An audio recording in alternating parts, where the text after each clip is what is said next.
Hello everyone, कैसे सब? I am Keshav Goyal and I am an engineering student at VIT Chennai. Engineer, जब भी हम इस टर्म को सुनते हैं तो हमारे दिमाग में बहुत सारी अजम्पशंस आती हैं कि इंजीनियर्स जुगाड़ू होते हैं, पढ़ाकू होते हैं, मस्तीखोर होते हैं, बकचोद होते हैं, एट्सेट्रा एट्सेट्रा। और इंजीनियरिंग कॉलेज के अराउंड भी हमारे बहुत सारे प्रीजुडिसेस हैं बिकॉज और हमने बहुत सारी मूवीज़ देख रखी हैं, टीवी सीरीज़ देख रखी हैं, यूट्यूब वीडियोस देख रखी हैं कि इंजीनियरिंग कॉलेज में दारू होती है, पार्टी होती है, सिगरेट होती है, इंजीनियर है तो लाइटर तो होगा ही, and so on and so forth. But मैं वीआईटी में हूँ। टूटा हुआ साज हूँ मैं, खुद से ही नाराज हूँ मैं। जोक्स असाइड, लेकिन मैं भूल गया था कि इंजीनियरिंग कॉलेज में एक और चीज़ होती है एंड दैट इज़ फेल होना। और साला वीआईटी आए और बैक नहीं लगी तो घंटा वीआईटी आए। On a very serious note, मैं इन सब चीज़ों को बिल्कुल भी ग्लोरीफाई या प्रमोट करने की कोशिश नहीं कर रहा। इट्स जस्ट कि मेरी बैक लग गई तो लग गई, अब मैं क्या ही कर सकता हूँ इसमें। So let me give you some context.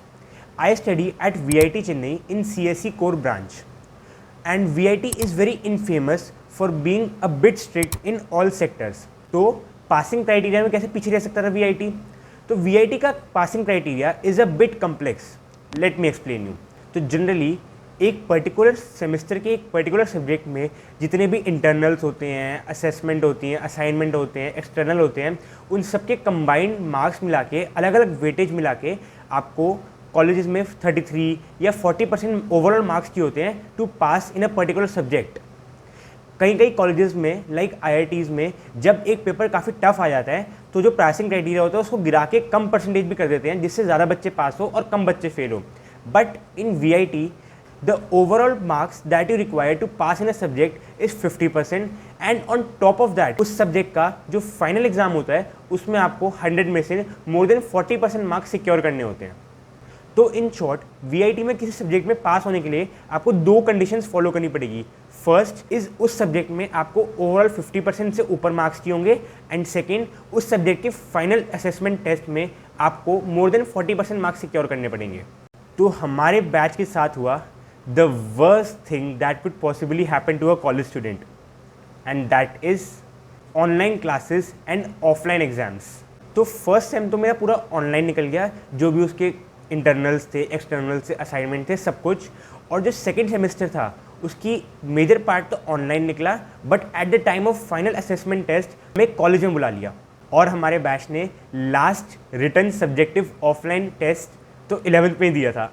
हाँ, हम वही वाला बैच है जो 12th के बोर्ड्स बिना दिए पास हो गए। तो फाइनली जो होना था वो हो गया। मैंने प्रिपरेशन वगैरह स्टार्ट कर दी अपने फाइनल असेसमेंट टेस्ट के लिए।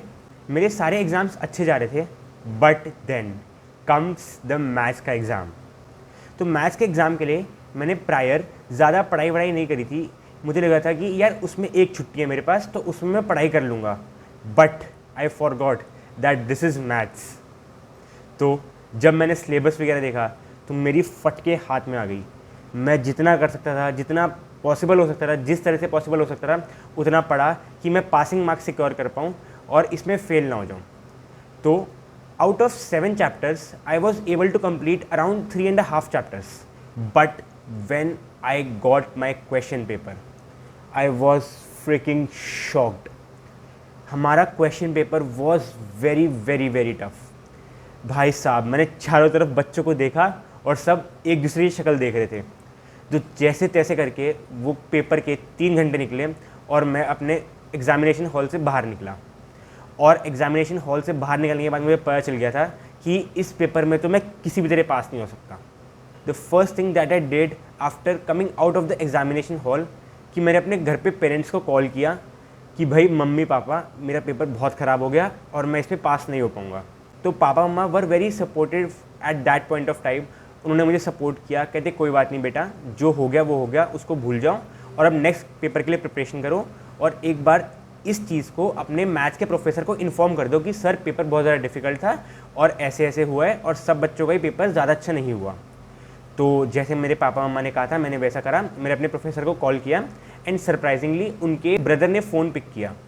तो मैंने उनसे कहा कि सर मुझे अपने प्रोफेसर से बात करनी है and he said that the professor is hospitalised.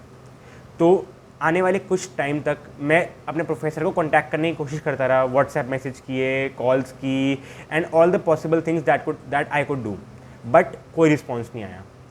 मैं पेपर को लेके बहुत ज़्यादा शॉक था क्योंकि मैं अपने प्रोफेसर को जानता था and he was very chill person. हमने उनसे बात भी करी थी और उन्होंने हमें कहा भी था, बेटा टेंशन मत लो, जो एग्ज़ाम होगा आपका फाइनल टेस्ट वो आसान बनाऊंगा मैं। तो वीआईटी में क्या होता है बेसिकली कि जो टीचर आपको पढ़ाता है ना पूरा सेमेस्टर, वही आपका क्वेश्चन पेपर बनाता है। तो जिस अकॉर्डिंग उन्होंने अपने क्लास में पढ़ाया होता है वो उसी अकॉर्डिंग पेपर बनाते हैं। But he was hospitalize. तो जाके जब उनको कॉन्टैक्ट करने की बहुत दिनों तक कोशिश करी, उनका रिस्पॉन्स नहीं आया, मैं दिल्ली भी आ गया। देन मुझे पूरा मैटर समझ आया कि पूरे सेमेस्टर पढ़ाया तो मुझे अपने प्रोफेसर नहीं, but at the point of making the question paper he got unfortunately hospitalized, and because of which मेरा पेपर किसी और प्रोफेसर ने बनाया। And the worst thing that happen to me was कि जो चैप्टर्स मैं पढ़ के गया था उनमें से बहुत ज़्यादा टफ क्वेश्चन आ गए और जो चैप्टर मैं छोड़ के गया था उनमें से काफ़ी आसान क्वेश्चन आ गए कंपेरेटिवली। तो जब फाइनली मेरा रिजल्ट आया और पता चला कि मैं फ़ेल हो गया मैथ्स में, तो मम्मी पापा ने एज़ यूजुअली थोड़ा बहुत तो गुस्सा किया और समझाया कि बेटा ऐसे बहुत प्रॉब्लम हो जाएगी आगे जाके और ऐसे आगे से नहीं होना चाहिए और इसको जल्दी से जल्दी बैक को क्लियर करो। तो यार ये सब भी जो मैंने बताया कि प्रोफेसर हॉस्पिटलाइज हो गए थे, जो चैप्टर्स में पढ़ के गया था उनमें से काफ़ी डिफिकल्ट क्वेश्चन आ गए थे, ये सब तो भाई एक्सक्यूज़ेज़ हैं। आई एडमिट इट, भाई मेरी ही मेजर गलती थी कि मैंने अच्छे से प्रिपरेशन नहीं करी, जिस वजह से मेरी बैक लग गई।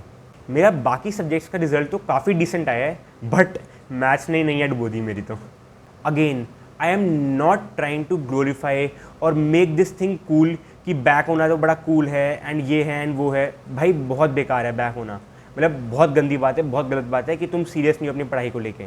तो कोशिश करो कि ऐसी सिचुएशन कभी ना आए और सारे पेपर्स हंसी खुशी और बढ़िया तरह से निकल जाएं। So it was my honest experience about how I got failed for the first time in life. So this was all for today's video. अगर वीडियो पसंद आई हो, जो आई गेस पसंद आई ही होगी आपको, तो वीडियो को लाइक करना, शेयर करना, कमेंट करना और भाई इस चैनल को सब्सक्राइब कर लो। भाई 92% से ज़्यादा लोगों ने सब्सक्राइब नहीं किया अभी तक। सब्सक्राइब करो यार। मिलता हूँ आपसे नेक्स्ट वीडियो में, तब तक के लिए बाय बाय, टाटा।